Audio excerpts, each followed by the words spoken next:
कुछ हम कहें, कुछ तुम कहो, बात जब ये चल पड़ी, गुलमोहर की छाँव में आओ बैठे दो घड़ी। कुछ हम कहें, कुछ तुम कहो, बात जब ये चल पड़ी, गुलमोहर की छाँव में।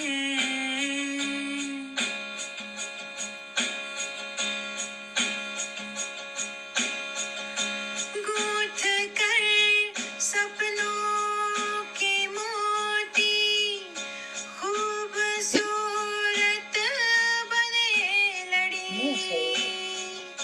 दोस्ती के पक्के धागों से कस कर बांधे दिल की कड़ी। गूंथ कर सपनों के मोती, खूबसूरत बने लड़ी, दोस्ती के पक्के धागों से कस कर बांधे दिल की लड़ी, गुलमोहर की छाँव में आओ बैठे। नमस्कार मित्रों, मैं मधु शर्मा न्यूयॉर्क अमेरिका से।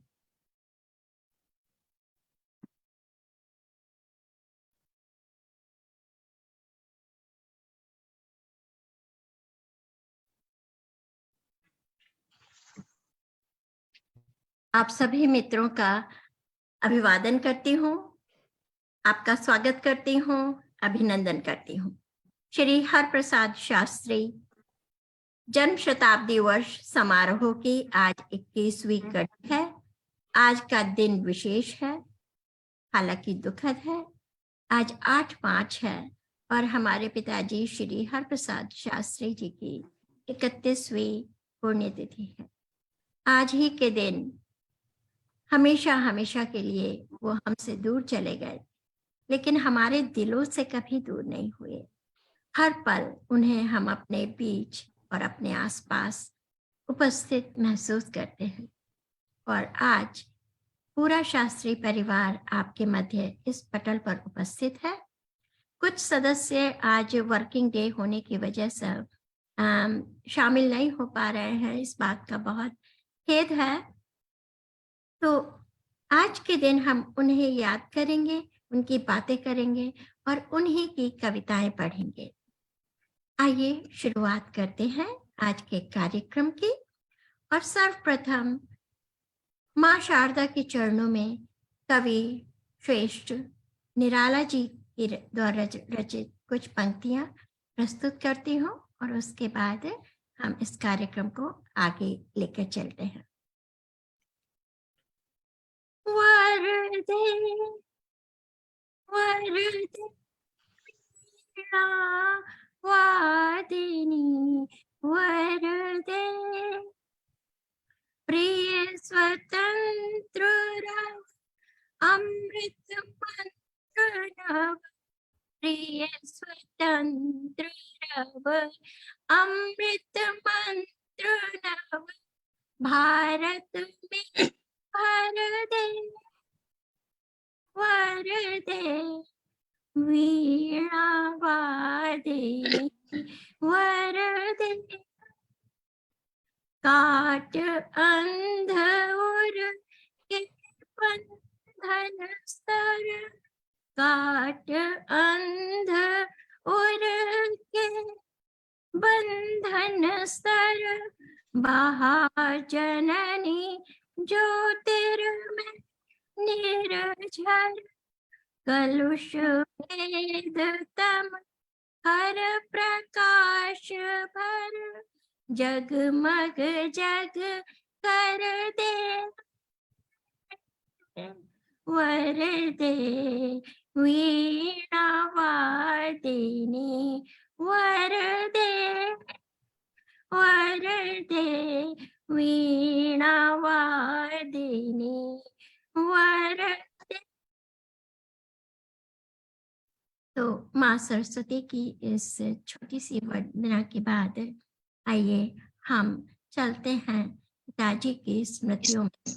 और सबसे पहले मैं जिन्हें आमंत्रित करना चाहती हूँ वो है शास्त्री जी की सुपुत्री श्रीमती डॉक्टर सरोज उपाध्याय, जो ह्यूस्टन अमेरिका में रहती हैं और उन्होंने आजीवन शिक्षिका के रूप में काम किया है।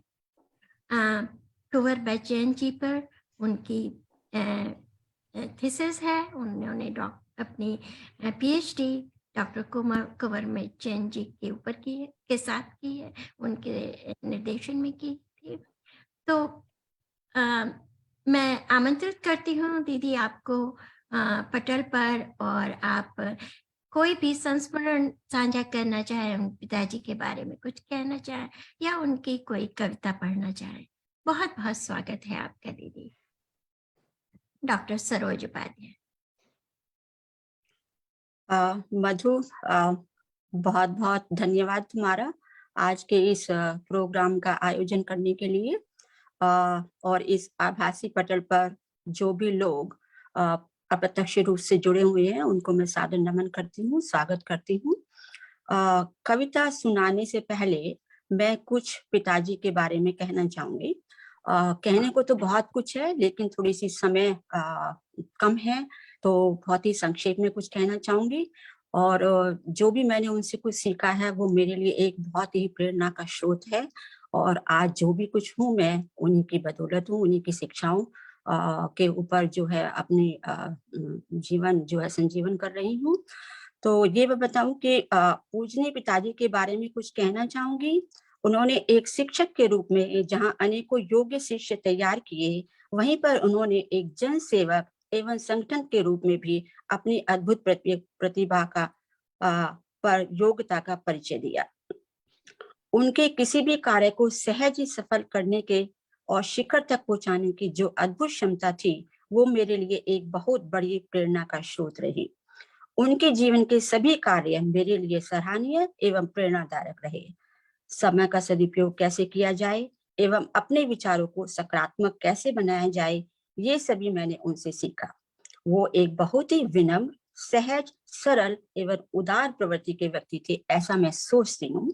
और ऐसा ही मुझे खाली मैं ही नहीं सोचती, सारा गाजियाबाद उनका ऋणी है। और इसीलिए आज उनकी 31वीं पुण्यतिथि है। और अभी भी उनका नाम गाजियाबाद जैसे शहर में, बड़े शहर में जीवित है। सो विनम्र, सहज एवं सरल उदार प्रवृत्ति के व्यक्ति थे। ऐसे लोग बेशक दैहिक रूप से इस संसार से चले जाते हैं, लेकिन वे अपने विचारों के माध्यम से हमारे दिलों के दरवाजों को हमेशा ही खटखटाते रहते हैं। ऐसे लोग आंखों से ओझल तो हो सकते हैं, पर दिलों से कभी भी नहीं। आज हम सभी लोग इस आभासी पटल पर उन्हीं के द्वारा लिखित कविताओं का मनन करेंगे और उनकी पुण्यतिथि मनाने के लिए हम सब लोग इकट्ठे हुए हैं यहाँ पे, जैसा कि आप सब लोग को मालूम है। तो उन्हीं के द्वारा एक छोटी सी लिखी कविता जो कि मेरे दिल के बहुत ही करीब है। और आजकल का जो भी ऐसा वातावरण है, धर्म के लिए लोग आपस में लड़ाई करते हैं और एक दूसरे की जान लेने के लिए तैयार रहते हैं, ये उन्होंने आज से करीब 50 साल पहले, ये तो मुझे नहीं मालूम है कि कब उन्होंने ये कविता लिखी, क्योंकि इसके ऊपर कोई दिनांक वगैरह नहीं है, लेकिन मुझे बहुत अच्छी कविता लगी और एक हम सब लोगों के लिए बहुत ही शिक्षा का विषय है। तो कविता का शीर्षक है प्रणाम और सलाम जी, क्योंकि वो कभी भी हिंदी और उर्दू में भेद नहीं मानते थे, तो इसलिए उन्होंने अपनी कविता का शीर्षक रखा प्रणाम और सलाम। इंसान हो इंसान की भांति जियो, इंसान हो इंसान की भांति जियो, प्रेम ममता के सहानी जाम मिलजुल कर पियो। कौन हिंदू कौन मुस्लिम कौन ईसाई यहाँ, कौन हिंदू कौन मुस्लिम कौन ईसाई यहाँ, एक ईश्वर की सभी संतान हैं। हाड़ चमड़े से बनी इस देह में, हाड़ चमड़े से बनी इस देह में एक आत्मा एक ही तो प्राण है। एक आत्मा एक ही तो प्राण है। इंसान हो इंसान की भांति जियो, प्रेम ममता के सहानी जाम मिलजुल कर पियो। कौन हिंदू कौन मुस्लिम कौन ईसाई, यहाँ एक ईश्वर की सभी संतान है। हाड़ चमड़े से बनी इस देह में एक आत्मा एक ही तो प्राण है। मजहबी दीवारों से बांटो न इंसानी महल, मजहबी दीवारों से बांटो न इंसानी महल। जिंदगी की एक राह के काटो बुहारो नित्य में, जिंदगी की राह के काटो बुहारो नित्य में। एकता का पाठ यह तुमने पढ़ाया था, एकता का पाठ यह तुमने पढ़ाया था, सोते हुए इंसान को तुमने जगाया था। उन्होंने ये कविता जो है वो बापू के लिए लिखी हुई थी, लेकिन उन्होंने बापू के लिए लिखी थी, लेकिन ये हमारे लिए जो है एक पिता के दृष्टिकोण से बहुत बड़ा संदेश हमको वो देके गए हैं। तो मैं ये कविता उन्हीं को समर्पित करती हूँ आज उनकी 31वीं पुण्यतिथि के उपलक्ष्य में। एकता का पाठ ये तुमने पढ़ाया था, सोते हुए इंसान को तुमने जगाया था। इंसानियत के देवता, इंसानियत के देवता पिता तुम्हें भेजती हूँ आज मैं सादर सलाम। इंसानियत के देवता हे पिता तुम्हें भेजती हूँ आज मैं सादर सलाम। पुण्यतिथि पर हम तुम्हारे पढ़ रहे शायर कलाम, पुण्यतिथि पर हम तुम्हारे पढ़ रहे शायर कलाम। इंसान हो इंसान की भांति जियो, इंसान हो इंसान की भांति जियो। प्रेम ममता के सहानी जाम मिलजुल कर पियो, प्रेम ममता के सहानी जाम मिलजुल कर पियो। इसी के साथ मेरा उनको सादर नमन और शत शत नमन। धन्यवाद। सच में दीदी, सच में दीदी, आपने जो ये कविता पिताजी की है वो ऐसे ही थे। उनके लिए कोई मजहब धर्म जाति की कोई दीवार को वो नहीं मानते थे। सभी को प्यार से मिलना और सभी को प्यार से गले लगाना। अपने बच्चों और दूसरे जो उनके हमारे जो एक्सटेंडेड फैमिली के बच्चे हैं उनमें कभी भेद नहीं किया उन्होंने। यहाँ तक कि अपने हमारे घर जितने भी बच्चे आते थे पढ़ने के लिए या रहने के लिए, उनमें भी कभी किसी तरह का भेदभाव पिताजी ने नहीं किया। बहुत सुंदर कविता उनकी दीदी, और बहुत अच्छे से आपने इस कविता को पढ़ा। बहुत बहुत सुंदर आपने प्रस्तुति दी। तो चलिए कार्यक्रम को आगे बढ़ाते हैं, और इसके बाद मैं जिनको आमंत्रित करना चाहूंगी, पिताजी के बाद अब हमारे लिए वो पिता तुल्य हैं और हमारे परिवार की कहते हैं ना बैकबोन है, रीढ़ की हड्डी है। उनके बिना हम नहीं हैं। तो हम श्री हरप्रसाद शास्त्री जी के ज्येष्ठ पुत्र, हमारे बड़े भाई डॉक्टर सत्य प्रकाश शर्मा, और मेरा ये परम सौभाग्य है कि मैं उनके इतने पास रहती हूँ कि मुझे बार बार उनसे मिलने का अवसर मिलता रहता है, उनके घर जाने का अवसर मिलता रहता है। हालांकि बचपन में मैं उनसे बहुत दूर रही, मुझे याद भी नहीं था कि भैया कौन है, कैसे रहते हैं, लेकिन अब मैं उसकी पूरी भरपाई कर पा रही हूँ। उन डॉक्टर सत्य प्रकाश शर्मा के लिए मैं परिचय देने का लिए मेरे पास शब्द नहीं है। बस यही कहूँगी कि वो उन्होंने अपना पूरा जीवन जो है वो साइंस और टेक्नोलॉजी के लिए समर्पित किया है, और अभी भी वो नित्य उन्हीं प्रयासों में लगे हुए हैं कि किस तरह से साइंस और टेक्नोलॉजी को में नई नई खोज की जा सके, नए नए पेटेंट हम करा सके। तो भैया आइए और आज पिताजी की यादों को जीवित करिए और उनकी सुनाइए। जो बचपन में आप बचपन की ऐसी उनकी संस्मरण भी यदि आप सुनाना चाहें जो हम लोगों को जो हम नहीं जानते हो। बहुत बहुत स्वागत है भैया आपका। बहुत धन्यवाद आपका मेरे इंट्रोडक्शन के लिए। मेरी बहन सरोज ने जो पिताजी के बारे में कहा, बिल्कुल वही शब्द मैं कहना चाहता था। मगर उसने मुझसे पहले ये कह दिया। पिताजी मेरे लिए ना एक सिर्फ पिता थे बल्कि एक शिक्षक भी थे। मैंने उनसे बहुत सीखा, देख देख कर सीखा, और जो भी संस्कार जो भी आज हैं मेरे अपने परिवार में और हमारी एक्सटेंडेड फैमिली में, वो उन्हीं के दिए हुए संस्कार हैं। भारत के प्रति प्रेम और हिंदी के प्रति प्रेम मैंने उन्हीं से सीखा। इतने दिनों से अमेरिका में रहने के बाद भी भारत से उतना ही लगाव बना हुआ है। अपनी क्षमता के अनुसार हमने काफ़ी कोशिश भी की है। जब मैं पहले किसी कंपनी में काम करता था, बड़ी कंपनी में, उसकी एक ब्रांच बेंगलोर में खोली। आज वो इंजीनियरिंग सेंटर नंबर 2 का है, पहला है, और वहाँ पे दूसरे नंबर का है। कई हजार लोग उसमें काम करते हैं। तो भारत के प्रति प्रेम और देश के प्रति प्रेम उनसे सीखा।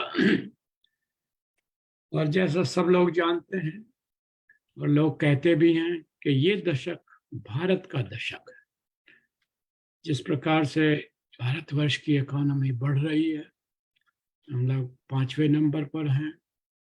2-3 साल में our economy will be 4th largest। तो ये भारत का दशक है। उन्होंने बहुत पहले एक कविता लिखी थी। कविता का शीर्षक था क्रांति ज्वाल। वो कविता तो उस समय लिखी गई थी उस संदर्भ में, पर वो कविता आज के संदर्भ में भी बिल्कुल फिट होती है, क्योंकि आज भी आवश्यकता है भारतवर्ष में रहने वाले लोगों के लिए कि जो आत्मनिर्भरता का जो आवश्यकता है और जो विचारों में क्रांति की आवश्यकता है और जो नवयुवक शक्ति का आह्वान करने की आवश्यकता है, एक ऐसी क्रांति आज भी भारतवर्ष में आवश्यक है। और ये कविता जो मैं पढ़ने जा रहा हूँ, ये आज के दशक में भी उतनी ही सशक्त है जितनी जब उन्होंने पहले लिखी थी। जागो जागो भारतवासी, जगती को आज जगा दो तुम, मानव मानव के अंतस में क्रांति ज्वाल सुलगा दो तुम। कि कोपा नल के लघु पतंग से रिपु के अरमान जला दो तुम, आए बाधाएं जो पथ में बन तूफान उड़ा दो तुम। तो जो जिस दशक में हम रह रहे हैं, ये दशक ये बिल्कुल भारत का दशक होगा। और ये जो आज की जो हमारी यंग पीढ़ी है, जो नवयुवक हैं, यही इसको उसी प्रकार की क्रांति, विचारों की क्रांति और साइंस और टेक्नोलॉजी की क्रांति, ये वो ही लाएंगे। और इसी संदर्भ में ये कविता बिल्कुल फिट होती है कि देखो नभ में उठी घटाएं, चमाचम कर चमकी चपलाएं, वन वायु के प्रबल थपेड़े, खंड खंड बिखरा दो तुम। जो भी ऑब्स्टेकल्स आए तुम्हारे रास्ते में, बिल्कुल उन्हें हटा दो। कि मानव पर दानव विजयी बन, खल खल कर हंसता है देखो, हिम सब प्रबल क्रूरताएं सब बनकर सूर्य गला दो तो जितने भी प्रॉब्लम्स हैं दुनिया के अंदर, वेदर इससे इकोनॉमी रिलेटेड और एनवायरमेंटल रिलेटेड, भारतवर्ष आज उस सब दिशाओं में एक लीडर के रूप में उभर रहा है कि हिम सब प्रबल क्रूरताएं सब बनकर सूर्य गला दो तुम।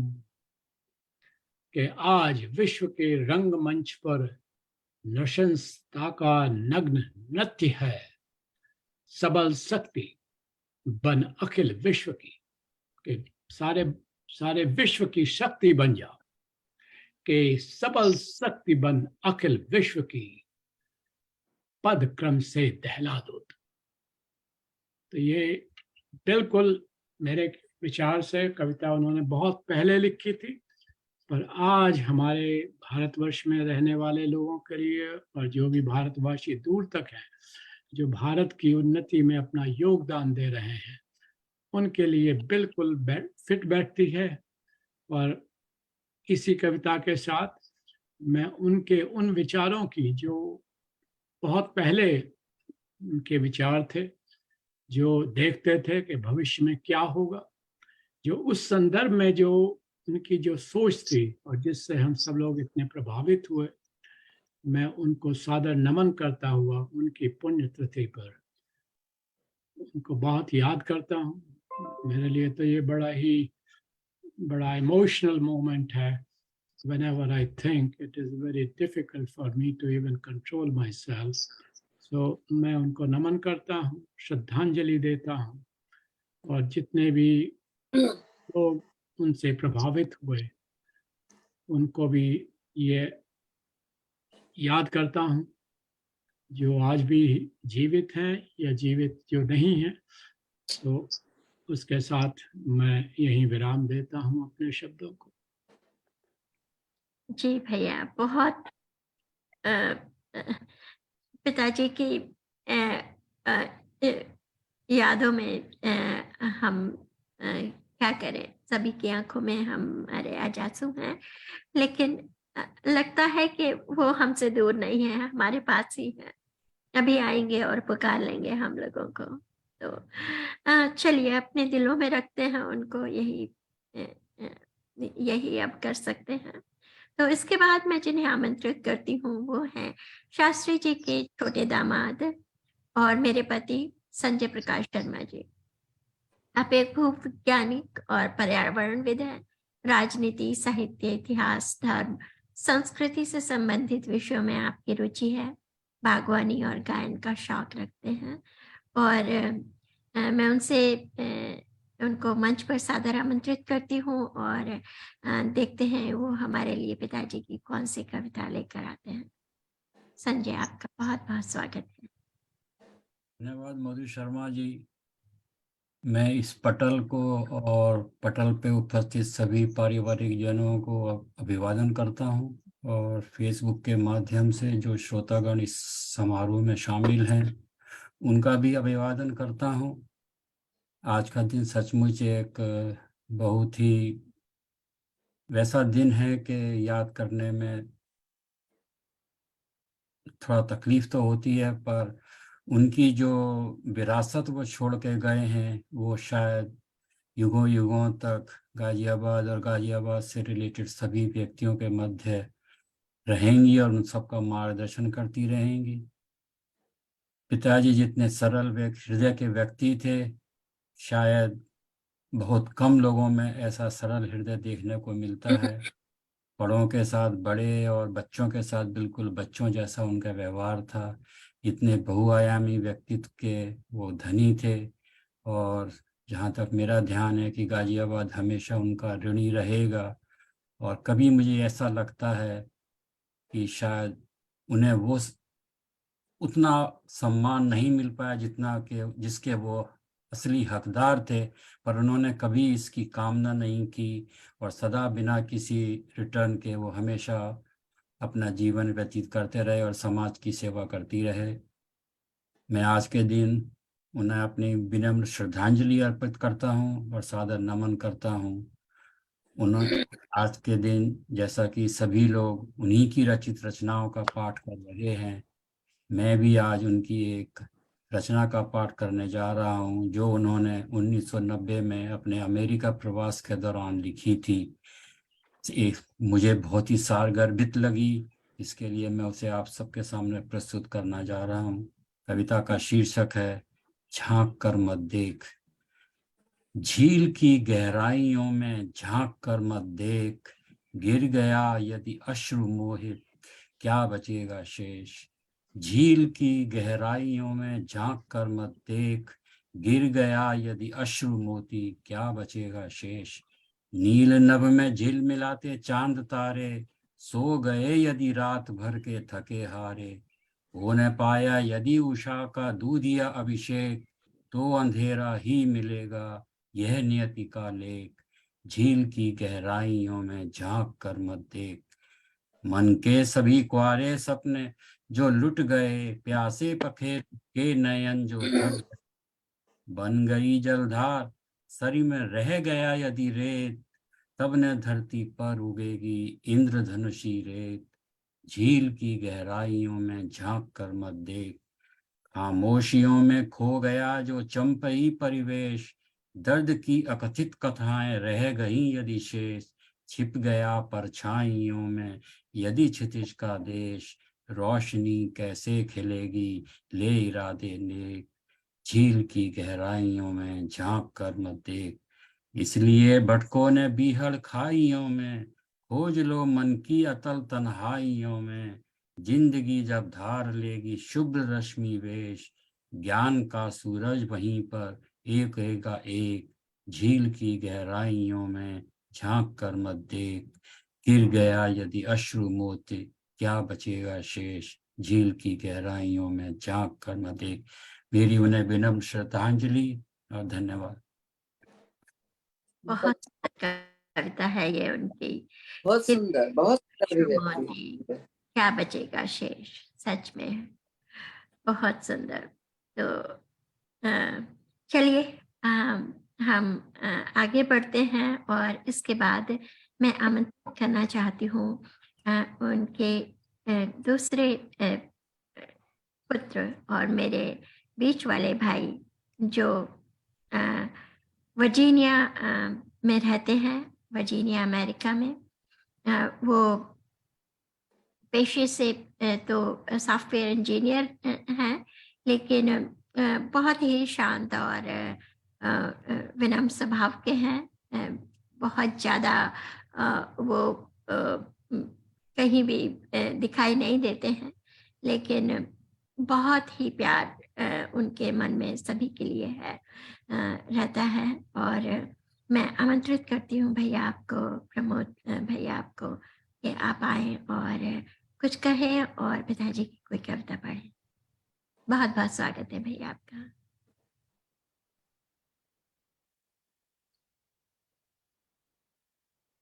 आप म्यूट हैं भैया।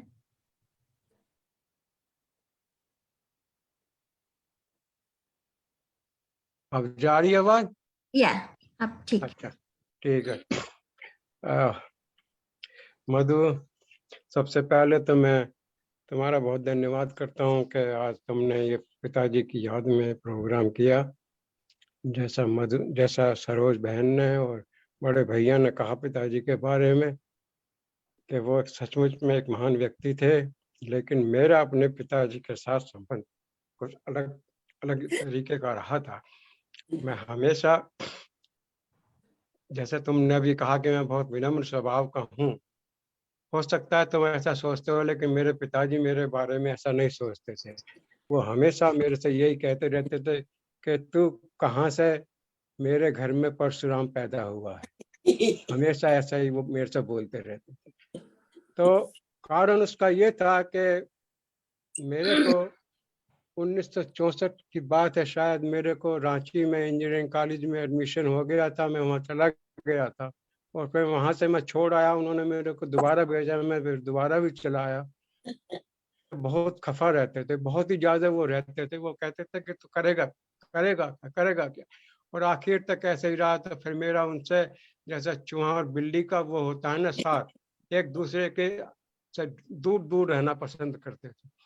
ये मेरे उनसे बहुत बुरे संबंध रहे। लेकिन 1983 में, मुझे अभी तक ध्यान है, मैं फरवरी में हिंदुस्तान गया था। उस समय मैं ह्यूस्टन में रहता था, जॉनसन स्पेस सेंटर में काम करता था।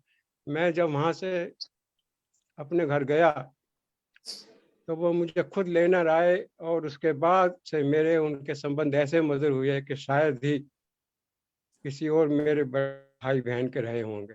वो हमेशा ऐसे कहते रहते थे कि तूने इतने दिन जो है मेरे से इतनी दूरी रखी, वो क्यों? तूने मेरे से किस बात का मेरे से बदला लिया है? हमेशा ऐसे कहते रहते थे। खैर वो बात अलग रही। उसके बाद मेरे पिताजी के संबंध इतने अच्छे रहे। तो मैं अभी उनके याद में एक उन्होंने गीत लिखा था बहुत पहले, जो गीत शायद उनमें से एक होगा जो उन्होंने कविताएं लिखनी शुरू की थी।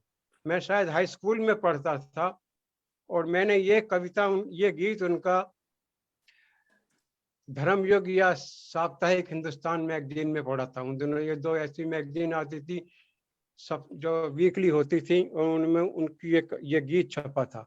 बल्कि फिर मैंने कहीं लाइब्रेरी में पढ़ा था ये, और मैंने ही आकर पिताजी से कहा था कि आपकी ये कविता छपी है। तो बोले कहाँ? मैंने कहा धर्मयुग में। तो बोले यहाँ लगता तो है, उन्होंने मुझे बतलाया तो था, पर इतनी जल्दी छप जाएगी ये मैंने नहीं सोचा था। तो वही गीत मुझे बहुत पसंद आया। ये गीत उन्होंने जीवन का कटु सत्य क्या है कि उसका वर्णन किया है। तो सुनिए, मैं वो गीत मुझे बहुत टच करता है कि उन्होंने लिखा है ये गीत। मैं ऐसे शुरू करता हूँ कि गान मेरा शाप भी है, प्रिय अमर वरदान भी है। गान मेरा शाप भी है, प्रिय अमर वरदान भी है। वह मुसाफिर हूँ जिसकी मंजिलें खोई थकित हूँ। वह मुसाफिर हूँ कि जिसके मंजिलें थकित हूँ। उजड़ा हुआ हूँ वह चमन जिससे बड़े पंछी चकित हों। बुलबुलों के प्राण सी बनती बिगड़ती साध भी है। गान मेरा साप भी है, प्रिय अमर वरदान भी है। दीप हूँ जिसकी शिखा से कांपता नित है अंधेरा। दीप हूँ जिसकी शिखा से कांपता है नित अंधेरा। सांझ बनकर खो गया आकाश में मेरा अंधेरा। हार की डगमग लहर से जीत का तूफान भी है। गान मेरा शाप भी है, प्रिय अमर वरदान भी है।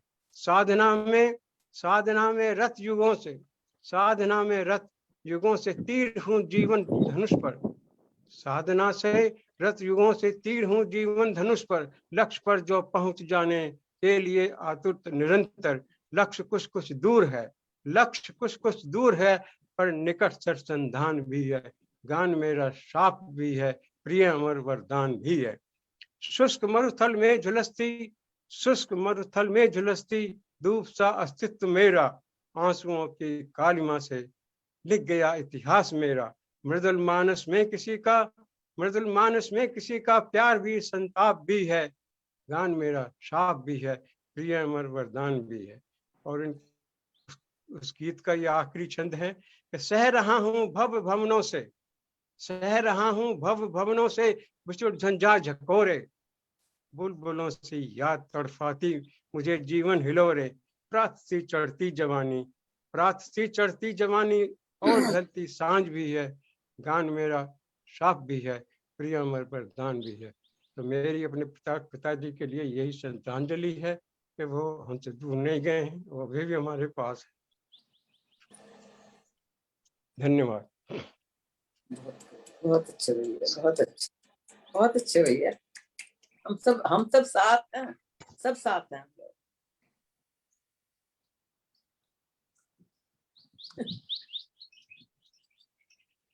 मधु तुम म्यूट हो। जी भैया, मैं ये कह रही थी कि हम सब में से लगता है पिताजी की मार से को मिली है, और जिसको मार मिली है अब आपको समझ आ रहा है कि उस मार में कितना प्यार था। तो कहते हैं ना, पिताजी एक वास्तविक शिक्षक थे।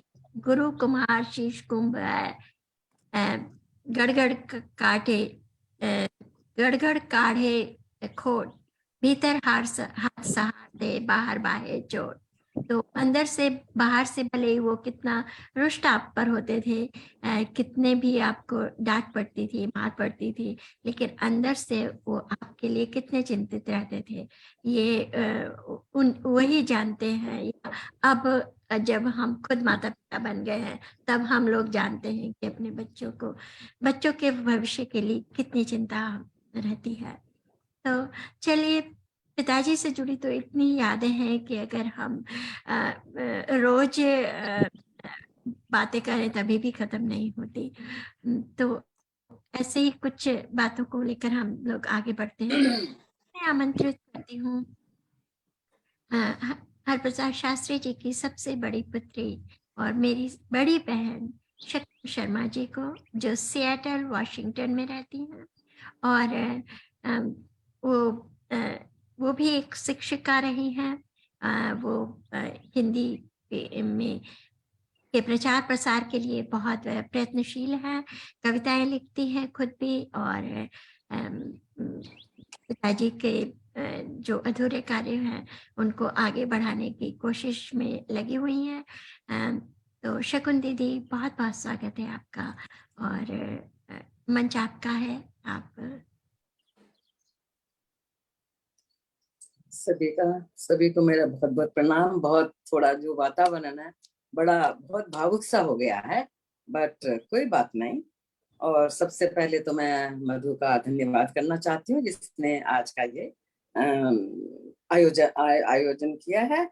और गुलमोहर पर पटल पर हम सभी, जैसा सबको मालूम है कि हम अपने पूज्य पिताजी की पुण्यतिथि मनाने एकत्रित हुए हैं।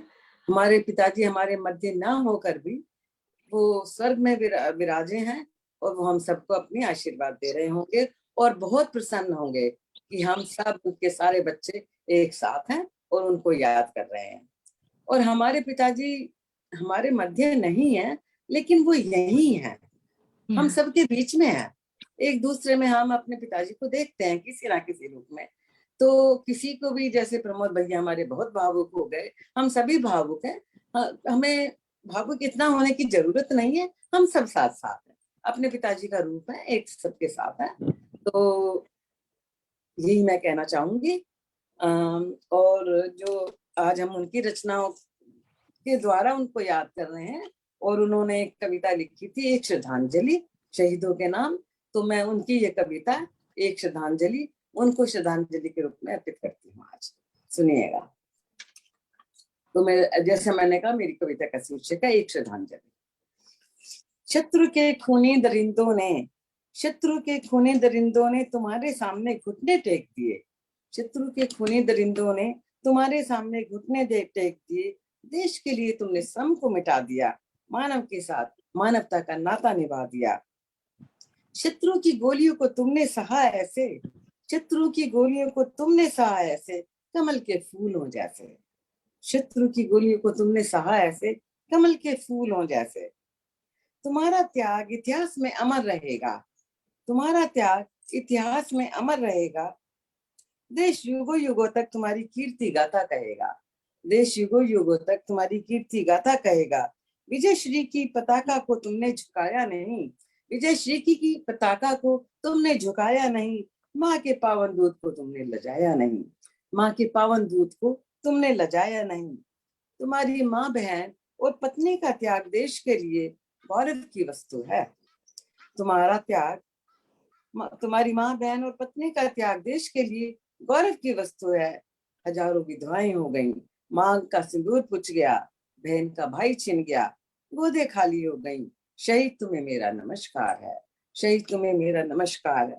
मैंने भी भरपूर कर्तव्य निभाया, मैंने भी भरपूर कर्तव्य निभाया। अभी उसी दिन जब तुम शायद अपने सीने पर गोली का अंतिम बार झेल रहे होंगे, अभी उसी दिन जब शायद तुम अपने सीने पर गोली का अंतिम बार झेल रहे होंगे, तुम्हारी लजाती दुल्हन घूंघट में सिमटी सी अटपटी सी न जाने कब की भूखी बाजार में गेहूं खरीदने आई थी। तुम्हारी लजाती दुल्हन घूंघट में सिमटी सी अटपटी सी न जाने कब की भूखी बाजार में गेहूं खरीदने आई थी। मैंने उसे केवल 50 रुपए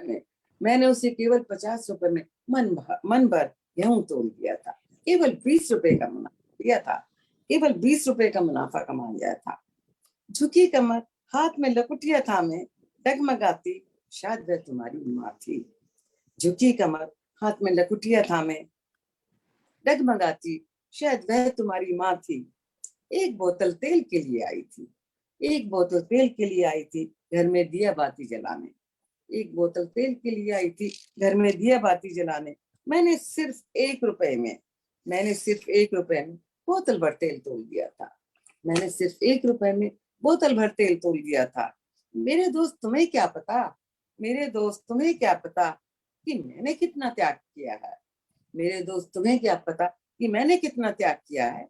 3 बार के अलावा चौथी बार खाना नहीं लिया है, 3 बार के अलावा चौथी बार खाना नहीं लिया है। एक लिहाफ में ही एक लिहाफ नहीं रात काटता रहा, डर के मारे रात भर जागता रहा, डर के मारे रात भर जागता रहा। मौत पर तुम्हारी लाश को कफन मिला हो ना हो, मौत पर तुम्हारी लाश को कफन मिला हो या ना मिला हो, कौन जाने।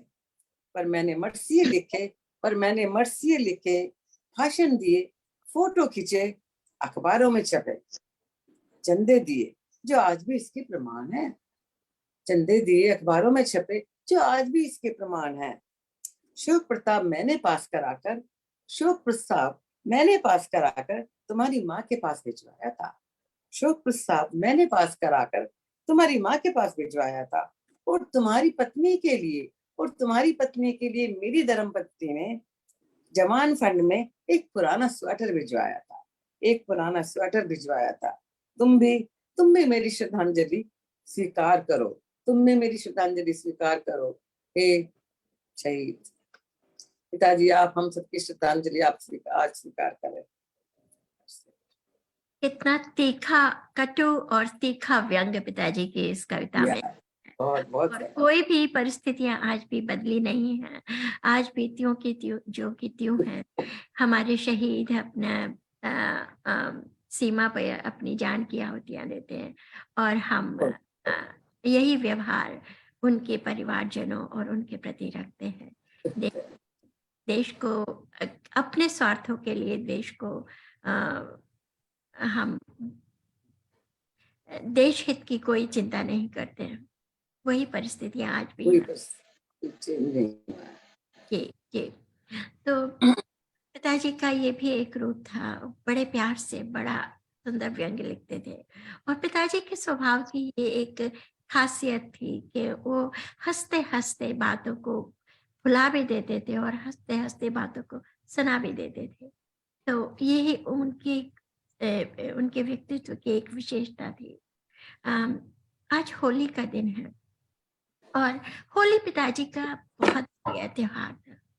तो जिस महीनों पहले से पिताजी होली की तैयारियों में लग जाते थे, क्योंकि गाजियाबाद में मूर्ख मंडल का आयोजन किया जाता था होली के दुल्हनी के शाम को टाउन हॉल में। और उस दिन सभी को उपाधियां मिलती थी, शहर के सभी प्रतिष्ठित व्यक्तियों को। यदि किसी को उपाधि उस वर्ष नहीं मिली तो मतलब उसकी रैंकिंग नीचे हो गई। बाद में बड़ी शिकायतें होती थी पिताजी से। तो पिताजी शाम को होली खेलने के बाद सुबह होली खेलते थे और शाम होते होते अपनी जो तैयारियों के साथ टाउन हॉल में पहुंच जाते थे और वहां पर मुंह काला करके और कभी जूतों की बना के ले जाते, कभी बुरखलों की माला बना के ले जाते थे और विभिन्न आयोजन गधों पे बैठ के सवारी निकलते जी। गधे पे बैठ के सवारी। तो आज होली का दिन है पिताजी, आपकी बहुत याद आ रही है, लेकिन आपकी यादों के साथ ही सही पर होली हम मनाएंगे। मुझे याद है कि जिस साल हमारी दादी का हुआ था, उस साल जब वो घूम कर आए तो हम सारे बच्चे चुपचाप बैठे हुए थे और घर में आते ही सबसे पहले उनका प्रश्न था, क्यों तुम लोग आज होली नहीं खेलोगे क्या? तुम लोग खेलो होली, तुम लोगों को कोई बात नहीं है। और उन्होंने हमें होली खेलने के लिए भेज दिया था। तो ऐसे थे पिताजी हमारे। चलिए, उनकी यादों को, उनकी बातों को हम कभी नहीं भूल सकते।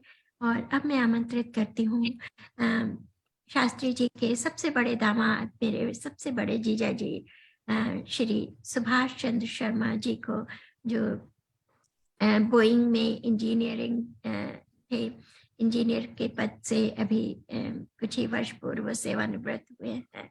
बहुत ही हंसी मजाक का स्वभाव है, बहुत ही प्यारा व्यक्तित्व है उनका। और आज वो पिताजी की टोपी पहनकर आए हैं पिताजी की यादों के साथ में। तो बहुत बहुत स्वागत है जीजा जी आपका।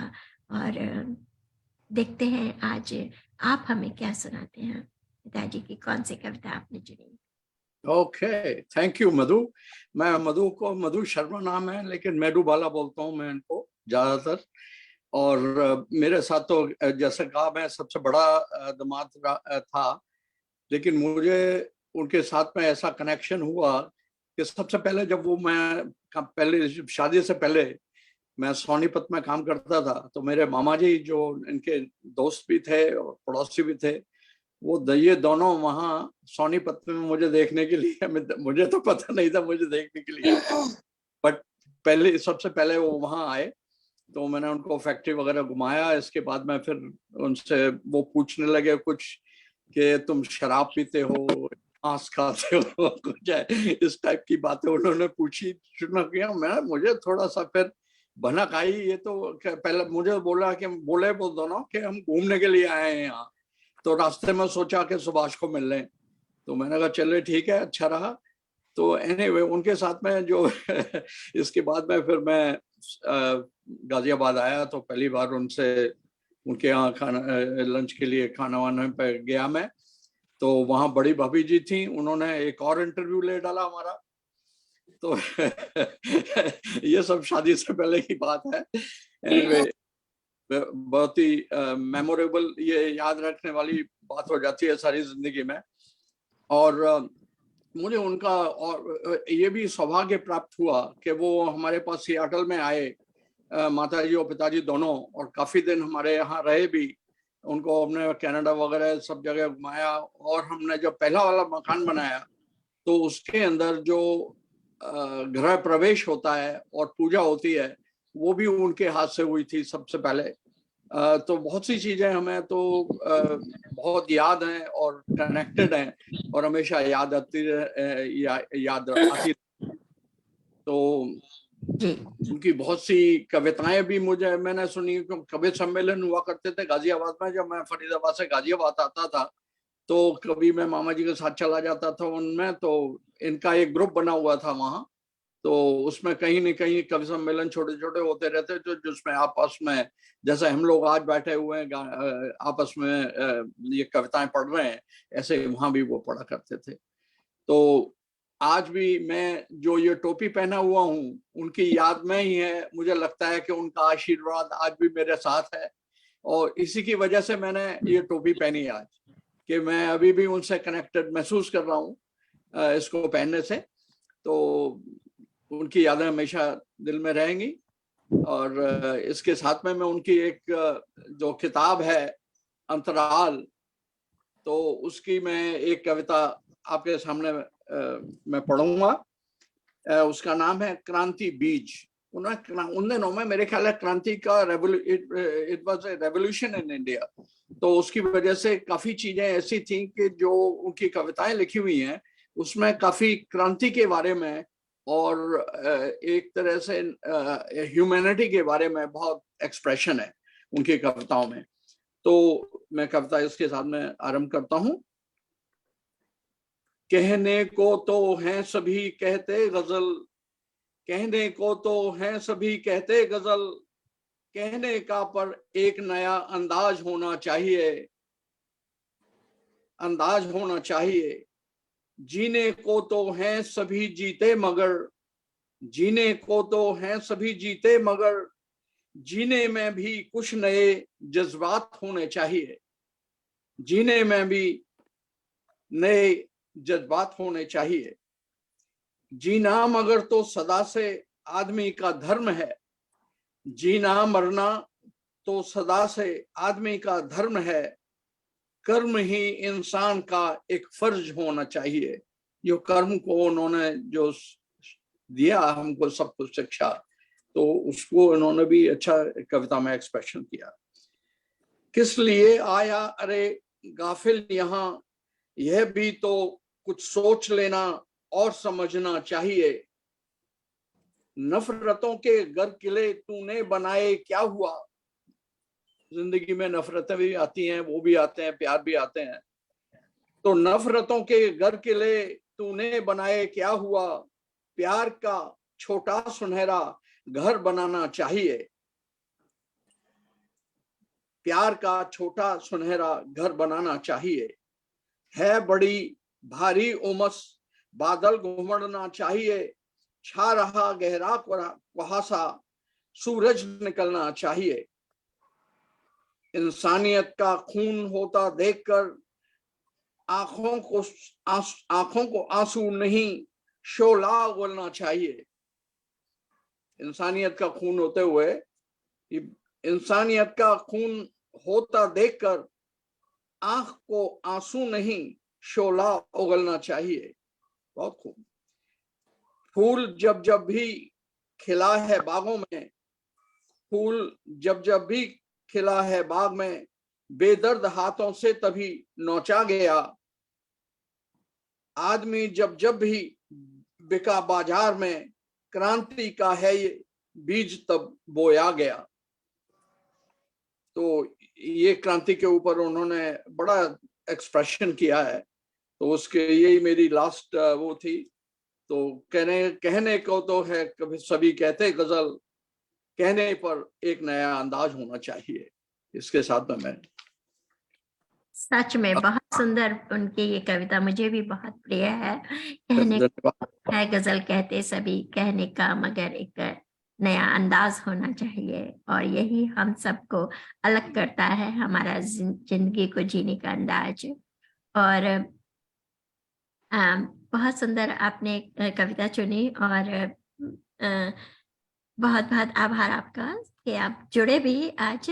तो चलिए हम कार्यक्रम को आगे बढ़ाते हैं, और इसके बाद मैं बुलाना चाहूंगी हम सबकी प्रिय, हम सबकी जान, हमारी हरप्रसाद शास्त्री जी की सबसे छोटी पुत्रवधू और सबकी प्रिय भाभी गीता भाभी को। गीता शर्मा जी ने हिंदी में एमए किया है, और वो भी गाजियाबाद से हैं, और पिताजी और अम्मा दोनों की सबसे प्यारी बहू वो रही हैं। तो सभी बहुएं उन्हें और सभी बहुत प्रिय थे, सभी अपने बच्चे, लेकिन गीता भाभी हम सबकी भी बहुत सबसे चहेती। हाँ, तो गीता भाभी आप आइए और पिताजी को याद करते हुए अपनी कविता पढ़िए। आप म्यूट हैं भाभी, म्यूट हैं।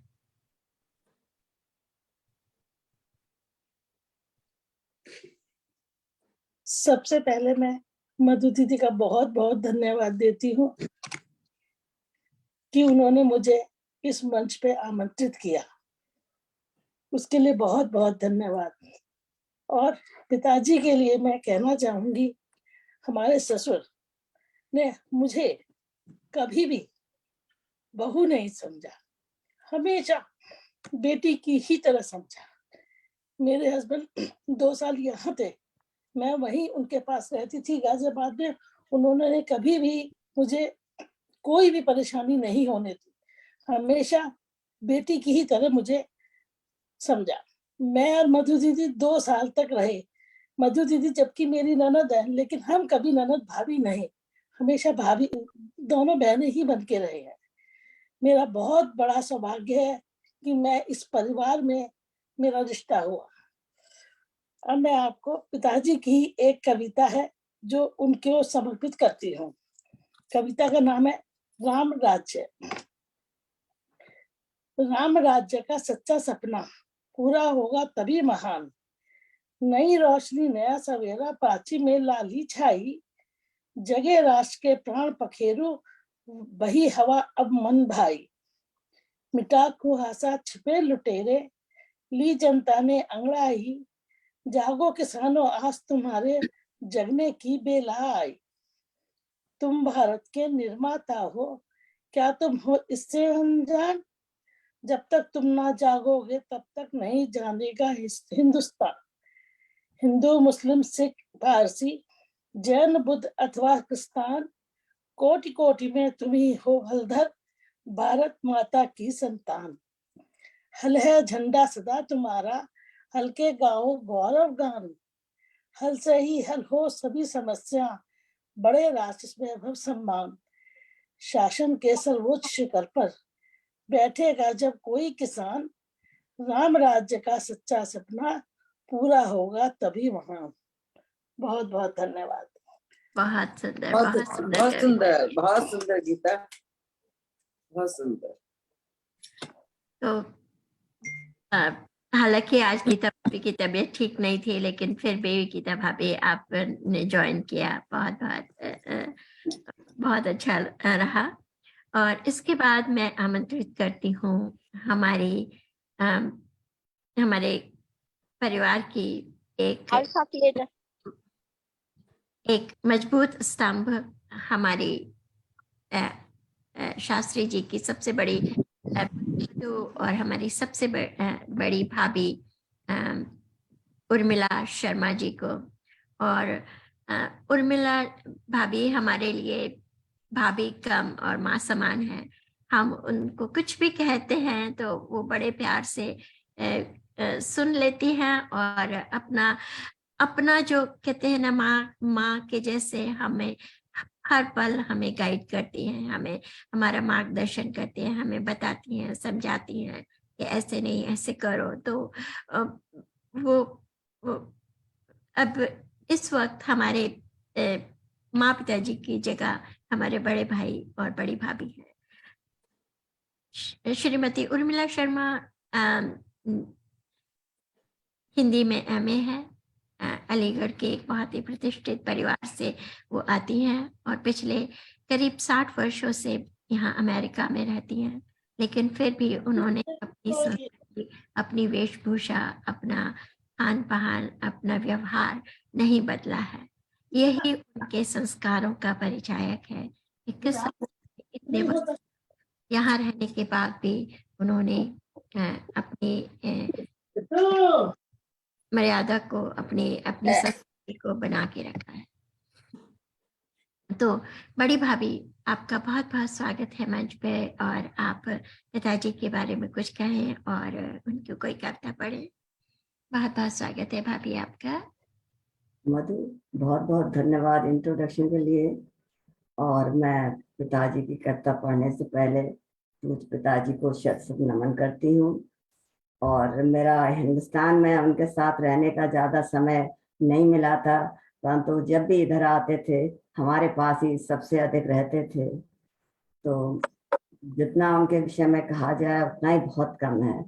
मैं उनकी आज एक कविता पढ़ती हूँ जो थोड़ा सा डिफरेंट है आज के वातावरण के हिसाब से, परंतु जिस समय उन्होंने ये कविता लिखी थी उस समय वो पूरे कांग्रेसी थे और कांग्रेसी के बड़े भक्त थे। इसलिए मैंने आज वो कविता उनके उपलक्ष्य में, उनकी पुण्यतिथि के अवसर पर एक कविता चुनी है और उसका शीर्षक है नेहरू जी की वर्षगांठ पर। युद्ध की गहरी अंधेरी रात में तुम चमकते प्रात की बनकर किरण, खो गया इंसान जो निज राह को, खोजते उसको तुम्हारे ये चरण। तुम अडिग जैसे कि पर्वत का शिखर, प्रेम और विश्वास की तेरी डगर, नए युग की पौध के माली सुधर, तुम हमारी साधना के फल अमर।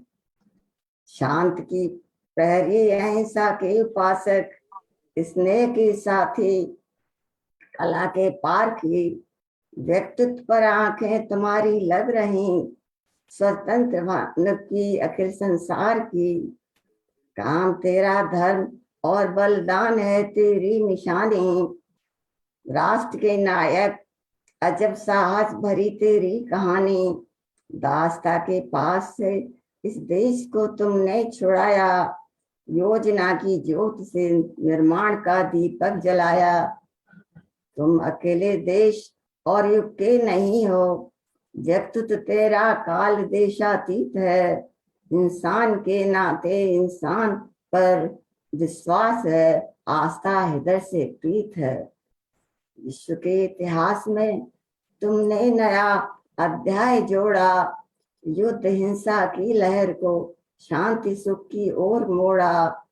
लोकनायक गूंजता है मैत्री का संदेश तेरा, मिट रही युग की उदासी, आ रहा नूतन सवेरा। न्याय के हैं देवता, जल यान के हैं माझी, जागरण के दूत हैं, दुख दर्द के साजी। तुम जियो जिससे बने दुनिया चमन, तुम जियो जिससे मिटे युग की तपन। तुम आशा की ज्योत, मनुष्यता के अक्षय श्रृंगार, धरती के नक्षत्र जवाहर, जन जन के मुक्ताहार। प्रकृति का नियम है कि प्रकृति मतलब बदलती रहती है, उसी तरह से आज नेहरू परिवार की अभी प्रकृति बदल रही है प्रकृति से।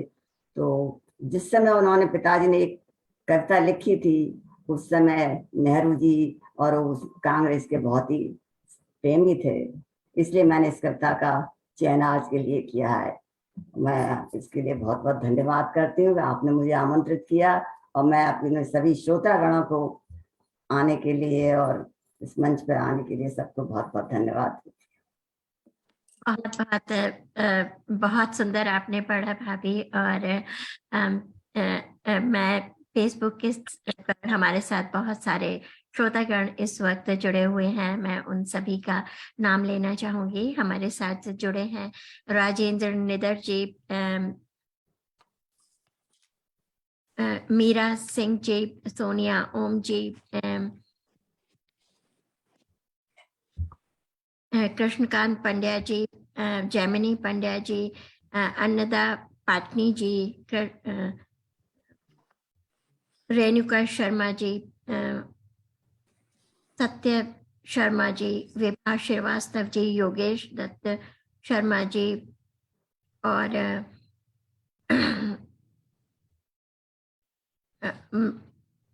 मृदुला जी, आभा सक्सेना दूनवी जी, जासिम खान जी, कुमार सुबोध कुमार जी हमारे साथ जुड़े हुए हैं। आप सभी को मैं बहुत बहुत धन्यवाद करती हूँ। मृदुला शर्मा संगत जी भी हमारे साथ जुड़ी हैं। आपका बहुत बहुत धन्यवाद कि आप अपना बेशकीमती समय निकाल कर हमें दे रहे हैं और हमारे पिताजी के इस पुण्यतिथि के समारोह में, आयोजन में आप शामिल हुए। बहुत बहुत आपका। जी, Made out okay yesterday?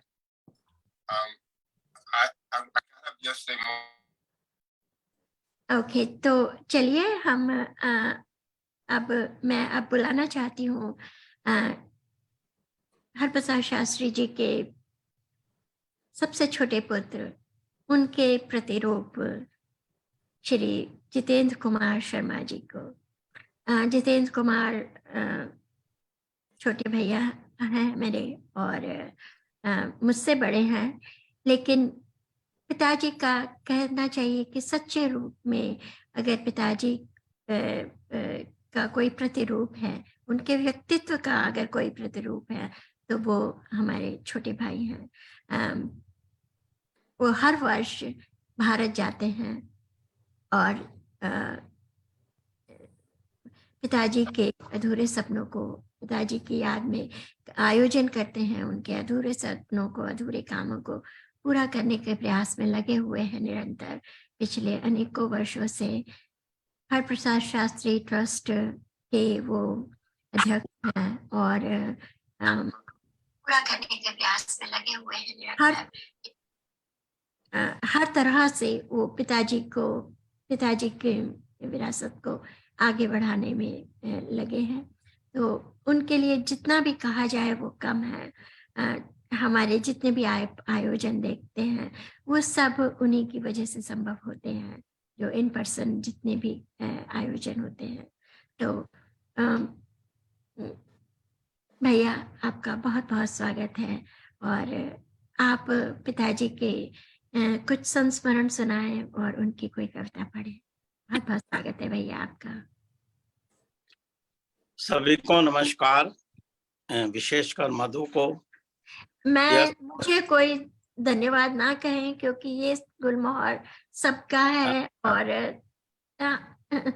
मेरा इसमें जितना ये मेरा है उतना सभी का है। तो यस मधु ने कहा पिछले 10 सालों से हम लोग इन पर्सन पिताजी के सपनों को पूरा करने में लगे हुए हैं। उससे पहले भी हम लोग थोड़ा बहुत करते थे, पर लगभग 12-13 साल से हमने विधिवत रूप से एक ट्रस्ट बनाया है, अमेरिका में भी और हिंदुस्तान में भी, और उनके द्वारा हम लोग जो भी हम लोगों से बन पा रहा है हम लोग कर रहे हैं। एंड ये उन्हीं के संस्कार हैं जो जैसा मधु ने कहा कि मैं छोटा पुत्र हूं और मधु छोटी पुत्री है, तो शायद ये हमको विरासत में मिला है कि पिछले 3 साल से मधु ने भी कर आभासी पटल गुलमोहर के द्वारा अमेरिका में जो हम नहीं कर पा रहे थे, मैं हिंदुस्तान में कर रहा था इन पर्सन जाकर, पर जो अमेरिका में हम लोग हिंदी का प्रचार प्रसार नहीं कर पा रहे थे, उसको भी हमने गुलमोहर के द्वारा स्टार्ट किया है। तो उसके लिए विशेष रूप से मैं मधु को बधाई देता हूँ। चलो धन्यवाद नहीं बोलता हूँ, शुभकामनाएं। धन्यवाद देना एक दूसरे के लिए ठीक नहीं है, पर बहुत बहुत बधाई और शुभकामनाएं, और हम लोग इसी तरह से लगे रहेंगे। यस, मुझको सौभाग्य मिला पिताजी के साथ अधिक रहने का, क्योंकि जैसा मधु ने कहा, बड़े भाई को तो मुझको भी याद नहीं कि बड़े भाई थे, मैंने भी उनको अमेरिका में ही आकर जाना। बड़ी भाभी को भी अमेरिका में ही आके जाना, क्योंकि वो पिछले लगभग 60 साल से अमेरिका में है।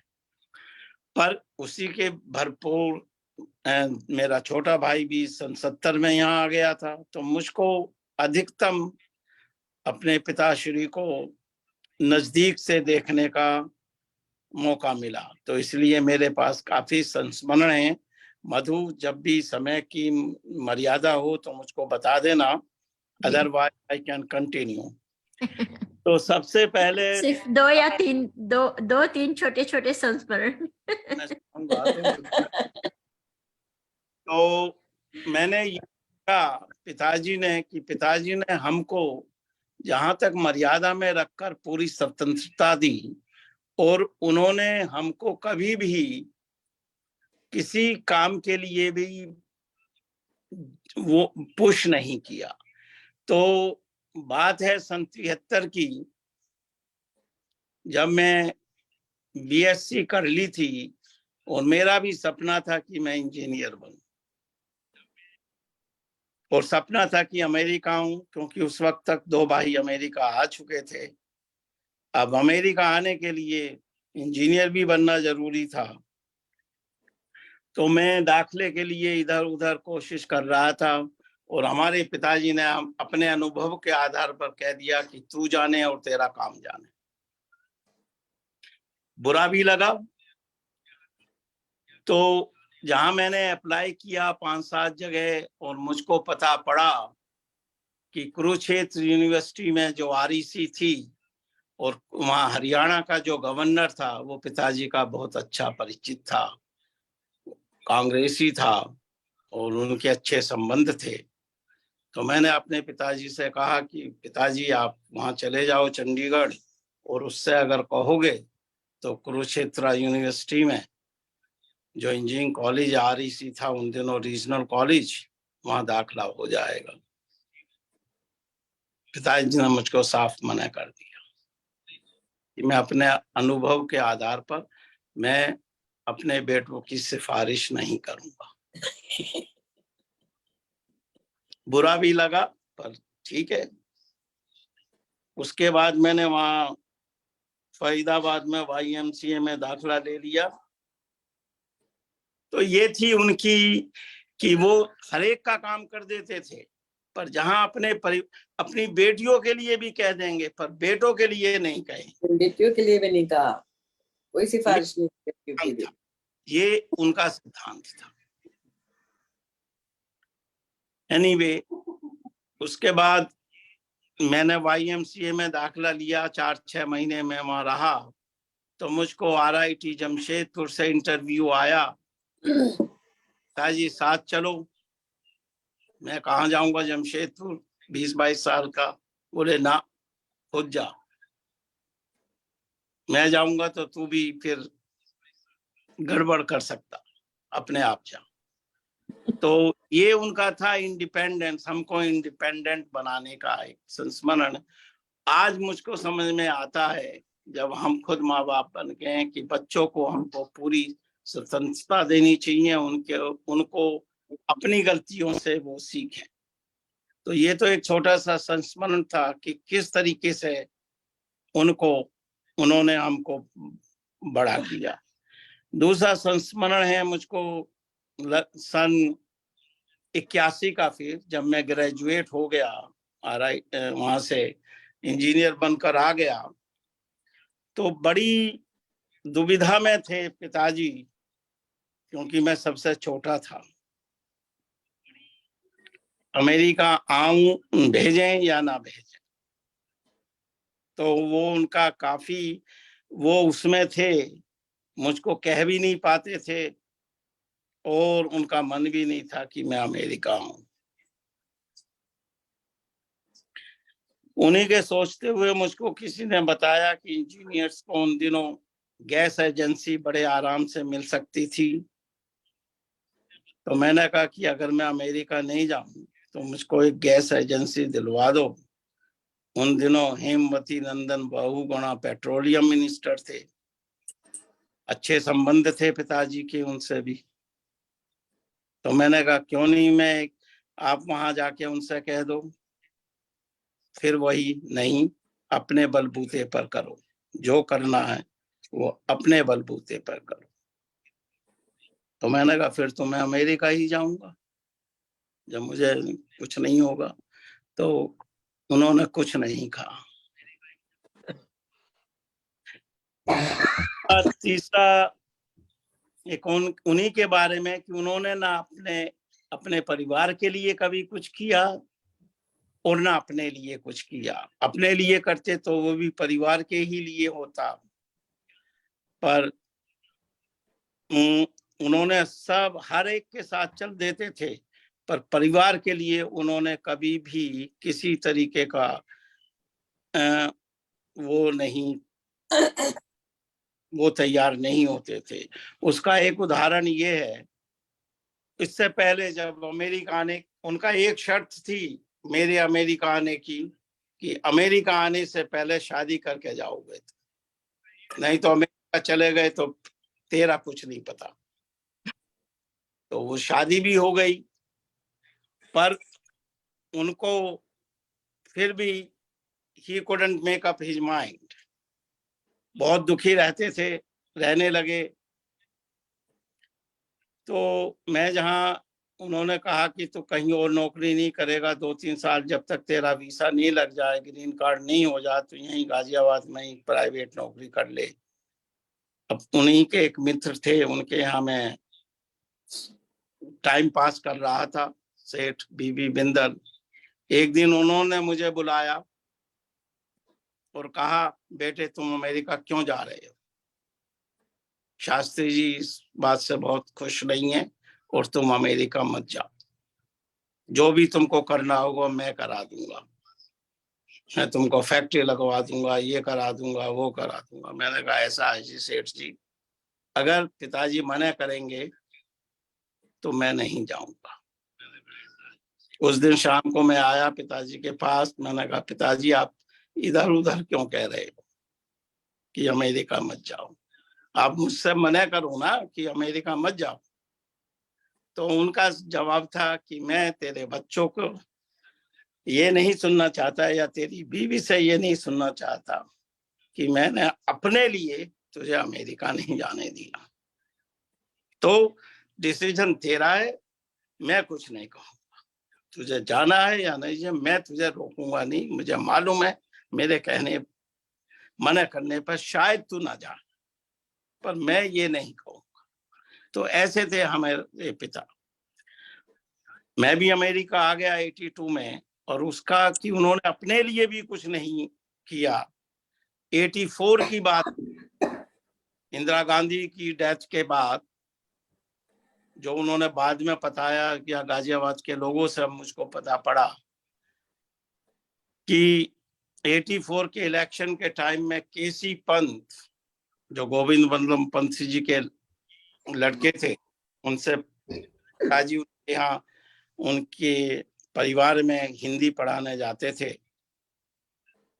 तो केसी पंत ने उनको मैसेज किया 84 में किसी तरह, फोन से या नहीं पता मुझे, उन दिनों हमारे यहाँ फोन था, खैर उनको बुलाया दिल्ली केसी पंत ने, और उनको कहा कि शास्त्री जी इस बार कांग्रेस से गधा भी जीतेगा और गाजियाबाद का प्रभार मेरे हाथ में है।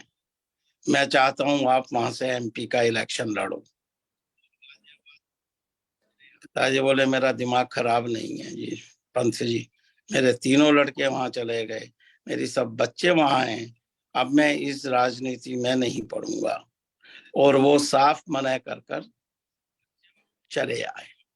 उन्होंने कहा नहीं जी मुझे माफ कीजिएगा, मुझे मालूम है और ना मेरे पास पैसे हैं। तो उन्हीं के मित्र अगेन फिर सेठ बीबी बिंदल बोले अरे आप ये क्या करा है, पैसे की क्या चिंता है। ताज बोले नहीं जी मुझको नहीं लड़ना। तो उनके पास अपने जीवन में कितने अवसर आए, उसके बाद भी मुझको कितने और हैं, ऐसे ही अनगिनत संस्मरण हैं। इसीलिए हम अपने पिता को कहते हैं कि उन्होंने हमको अच्छे संस्कार दिए हैं। आज हम तीनों में भी वही संस्कार हैं, बहनों में भी वही संस्कार हैं। उन्हीं की वजह से हम अब यहाँ बैठकर हिंदुस्तान के लिए और हिंदी के लिए सोचते हैं। या एक मिनट का और है हिंदी के लिए। अब वो जब हम यहाँ आ गए, आई थिंक इट इज 1990 ही की बात है, ये भी आखिरी बार वो 1990 में यहाँ आए थे। तो मेरे कोलंबस ओहायो में थे।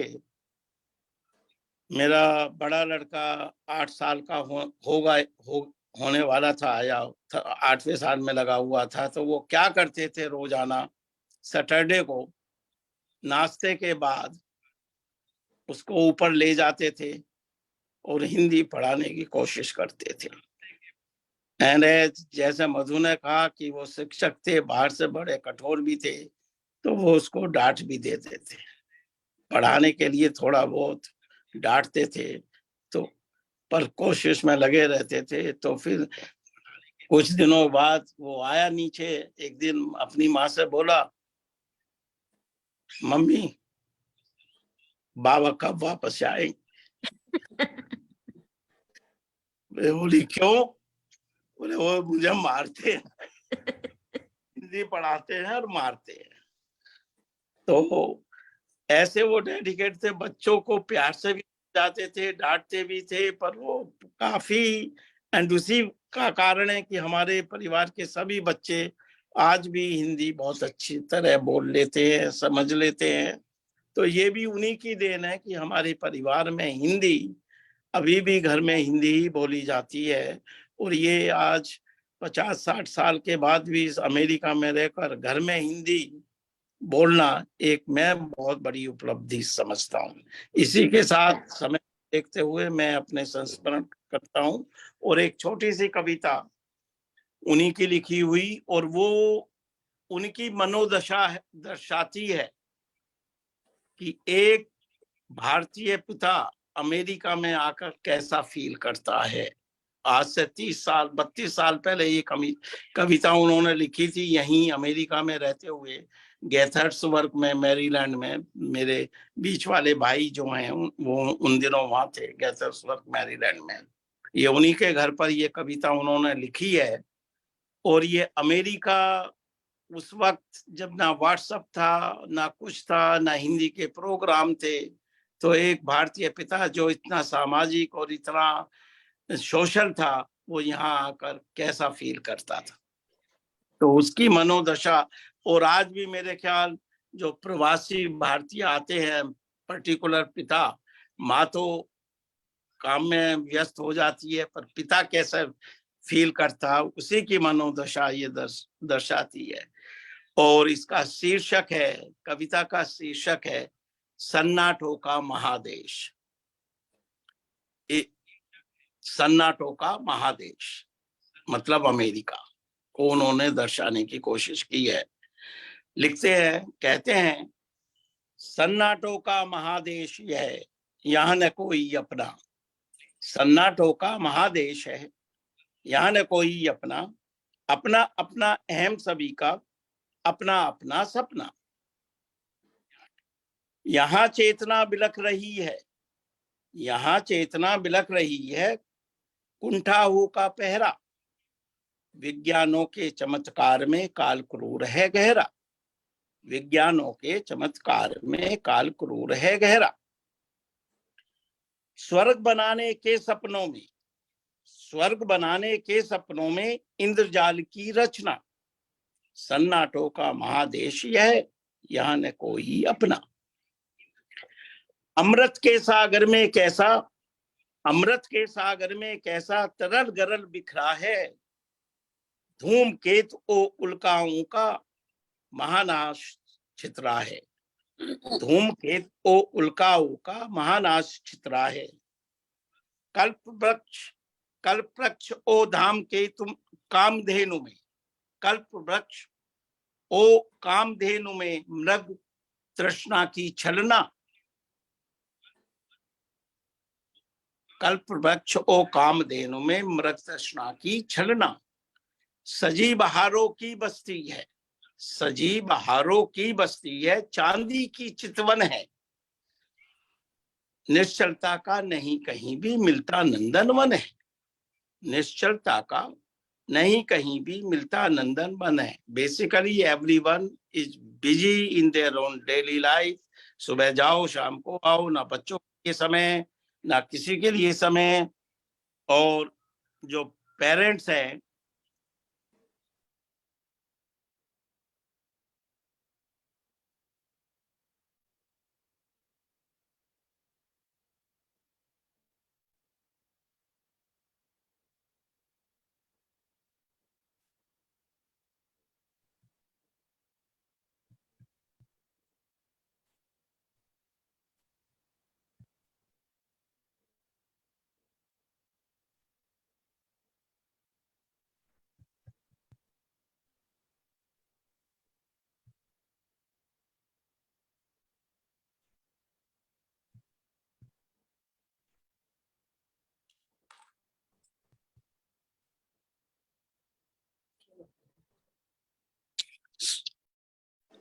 या किसी तरह मैं डिस्कनेक्ट हो गया था, sorry about that. I am back, so give me 1 second. या सॉरी, मैं कह रहा था कल्प वृक्ष ओ कामधेनु में मृग तृष्णा की छलना। सजी बहारों की बस्ती है, चांदी की चितवन है, निश्चलता का नहीं कहीं भी मिलता नंदन वन है। बागानों की इस दुनिया में, बागानों की इस दुनिया में क्या रोना क्या हंसना, क्या रोना क्या हंसना। यहाँ ने सपनों में गहराई, यहाँ ने सपनों में गहराई, जगे न तीखी प्यास, जगे न तीखी प्यास, नहीं पड़ोसी की आंखों में, नहीं पड़ोसी की आंखों में पहचाना एहसास। यहाँ किसी परिचित का मिलना, यहाँ किसी परिचित का मिलना, जो मरुस्थल में झरना, जो मरुस्थल में झरना। दूर दूर तक नहीं सुनाई, दूर दूर तक नहीं सुनाई देता कोई स्वर है, देता कोई स्वर है। खड़े घरोंदे से कितने ही आसपास ये घर हैं, आसपास ये घर हैं। सन्नाटा है नियति यहाँ की, सन्नाटा है नियति यहाँ की, सन्नाटों में पलना, सन्नाटों में पलना। तपती कलियों की गलियों में, आखिरी है, तपती कलियों की गलियों में इंदुमती रजनी, तपती कलियों की गलियों में झुलस रहा मधुमास, झुलस रहा मधुमास। इंदुमती रजनी से बिछड़ा, इंदुमती रजनी से बिछड़ा, मानो अज आकाश। क्षण भंगुर, क्षण भंगुर संबंध यहाँ के, क्षण भंगुर संबंध यहाँ के, मिलना और बिछड़ना। क्षण भंगुर संबंध यहाँ के, मिलना और बिछड़ना। सन्नाटों का महादेश यह है, यहाँ न कोई अपना। तो इस कविता के माध्यम से उन्होंने अपनी मनोदशा, वो यहाँ कैसा फील करते थे। और मेरे ख्याल आज भी जब नए लोगों के माता पिता यहाँ आते हैं तो किस तरीके से एकाकीपन में जीते हैं, तो उसको इन्होंने वर्णित जी। किया है। जी जी इसी के साथ मैं कविता खत्म होती है, समाप्त होती है। एंड मैं एक बार फिर सभी फेसबुक के माध्यम से जो लोग जुड़े हैं उनका धन्यवाद देता हूं।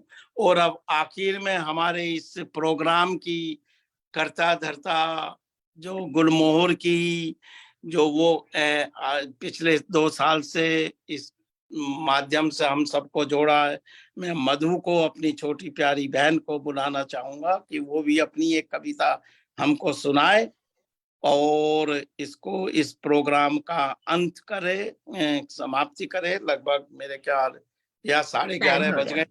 जी जी तो मैं मधु, ये तुम्हारा जी टर्न है। तो अपने जी संस्मरण और जो भी हैं तो जी उसी के साथ इस आज के कार्यक्रम को समाप्ति की ओर ले जाते हैं। धन्यवाद सभी का। जी जी जी। तो भैया हमारे साथ कुछ और श्रोता हमारे साथ अभी अभी जुड़े हैं, तो मैं उनको सबसे पहले धन्यवाद देना चाहती हूँ। हमारे साथ इस वक्त जुड़े हुए हैं शशि ढांडा जी, भरत वत्स जी, सत्येंद्र कुमार जी, शशि शर्मा जी, जैमिनी पंड्या जी। बहुत बहुत आभार आप सभी का हमारे साथ आज के इस प्रोग्राम में जुड़ने के लिए। डॉक्टर अंजन चाके हमारे साथ जुड़े हैं, शशि ढांडा जी हमारे साथ जुड़ी हैं। बहुत बहुत आभार कि आपने अपना कीमती समय निकाला और हमारे साथ जुड़े। माहौल बहुत भावुक हो चुका है और मैं अपना एक संस्मरण सुनाना चाहती हूँ ताकि हम लोग थोड़ा सा हंस सके। पिताजी हमारे घर में सबसे ज्यादा बच्चे अगर कोई थे तो वो हमारे पिताजी थे। जहाँ हमें इतनी बड़ी बड़ी सीख वो अपने उदाहरण प्रस्तुत करते हुए दिया करते थे।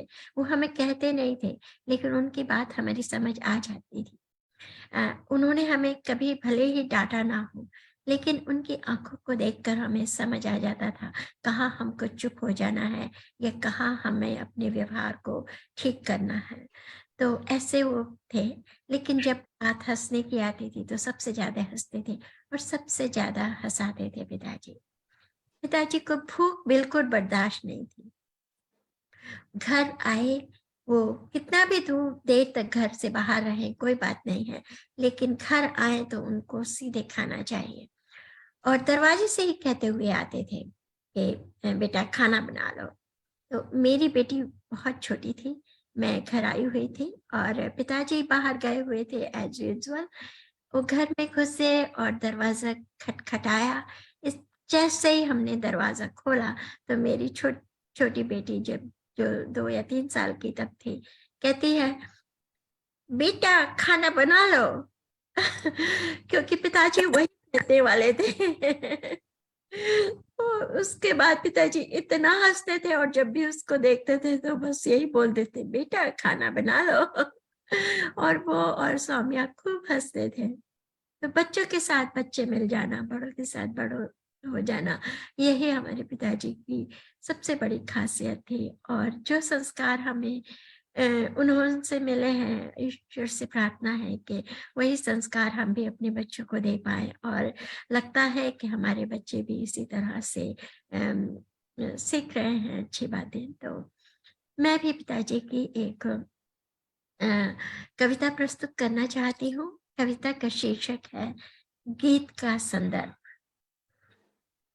प्यार का मजहब कभी होता नहीं, प्यार का मजहब कभी होता नहीं, धर्म उसका 2 दिलों को तो जोड़ना, धर्म उसका 2 दिलों को जोड़ना, मजहबों ने विश्व सदा बांटा यहाँ, गीत की पहचान अमृत घोलना, गीत की पहचान अमृत घोलना। अज्ञान ने धरती को ढापा है सदा, अभिमान ही अज्ञान की अवतारणा, अज्ञान ने धरती को ढापा है सदा, अभिमान ही अज्ञान की अवतारणा। छोड़कर अपने पराये भेद को, छोड़कर अपने पराये भेद को, गीत की बुनियाद मंगल कामना, गीत की बुनियाद मंगल कामना। लाख कोई भी करे आलोचना, लाख कोई भी करे आलोचना, आलोचकों का काम कीचड़ फेंकना। घाव पर हमदर्द बन मरहम लगा, घाव पर मरहम लगा, हमदर्द बन मरहम लगा। गीत का पैगाम आंसू पोंछना, गीत का पैगाम आंसू पोंछना। पंथ का काटा बुहारा संत ने, पंथ का काटा बुहारा संत ने, कर्म उसका प्यार करुणा बांटना। क्रोचनी का शोक बदला श्लोक में, गीत की संप्रेरणा का नाम अंतर्वेदना, गीत की संप्रेषणा का नाम अंतर्वेदना। संसर्प की अनुभूति तन मन छू गई, बन गई मीठी चुअन संचेतना। प्राण के चैतन्य को झकझोर कर, गीत का संकल्प प्रेरणा, गीत का संकल्प प्रेरणा। और आखिरी है, गीत ही चारण बना रणभेरी का, गीत ही चारण बना रणभेरी का। सूर मीरा का कभी गिरधर बना, नायिका नुपुर बना खनका कभी। शोषितों की क्रांति का परचम बना, नायिका नुपुर बना खनका कभी। शोषितों की क्रांति का परचम बना, भर अंधेरे में उजाले की किरण, भर अंधेरे में उजाले की किरण। गीत का संदर्भ युग की चेतना, गीत का संदर्भ युग की चेतना। तो ये उनकी कविता, उनके एकमात्र काव्य संग्रह अंतराल में सभी कविताएं जो आज हमने पढ़ी सभी इस संकलन में उपलब्ध हैं और ये अमेज़न पर उपलब्ध है। अगर आप पढ़ना चाहें पूरी पुस्तक को तो आप उनकी वेबसाइट पर जाकर भी, श्री हरप्रसाद शास्त्री चैरिटेबल ट्रस्ट की वेबसाइट पर जाकर भी इसका PDF भी आप पढ़ सकते हैं, या अगर आप उसको ऑर्डर करना चाहें तो वो भी कर सकते हैं। पिताजी की ये किताब को संपादन हमारे जितेंद्र भैया ने, गुल्लू भैया ने करवाया है। उनके मृत्यु के उपरांत उन्होंने अपने जीवन में एक किताब तक अपने लिए प्रकाशित नहीं की। तो ऐसे व्यक्तित्व को, ऐसे सरल सहज बहुमुखी प्रतिभा वाले व्यक्तित्व को हम सबकी श्रद्धांजलि, हम सबकी याद, हम सबका नमस्कार। और हम हर जन्म में हम उन्हीं को अपने माता पिता के रूप में चाहें। ऐसे ही काम हम सभी बच्चों की। और इसी के साथ हम आज समाप्ति की घोषणा करते हैं। एक बार पुनः सभी का बहुत बहुत धन्यवाद एंड आभार आज के पटल से जुड़ने के लिए। एंड जैसा मैंने बताया कि हम लोग पिछले 10-12 साल से ट्रस्ट की तरफ से अपनी भरपूर कोशिशें कर रहे हैं कि हम हिंदुस्तान में और अमेरिका में भी हिंदी का प्रचार प्रसार करते रहें और अपने देश से जुड़े रहें, उसकी संस्कृति और सभ्यता का मान रखें। यही हम लोगों का प्रयास है। और पिछले 12-13 साल से ट्रस्ट हर साल 10-12 बच्चों को पुरस्कार देता है हाई स्कूल गाजियाबाद से, पत्रकारों और कवियों को सम्मानित करता है। साथ ही इस साल हम 2 संस्कृत के पोस्ट ग्रेजुएट स्टूडेंट्स को भी पुरस्कार या आर्थिक सहायता देने के लिए कोशिश कर रहे हैं। और इन्हीं के साथ हम लोग ट्रस्ट के द्वारा अपने पिता की याद को बनाए रखने के लिए प्रतिबद्ध हैं। धन्यवाद सभी का। चलिए मित्रों, मिलते हैं अगले बुधवार को एक नए कार्यक्रम के साथ में।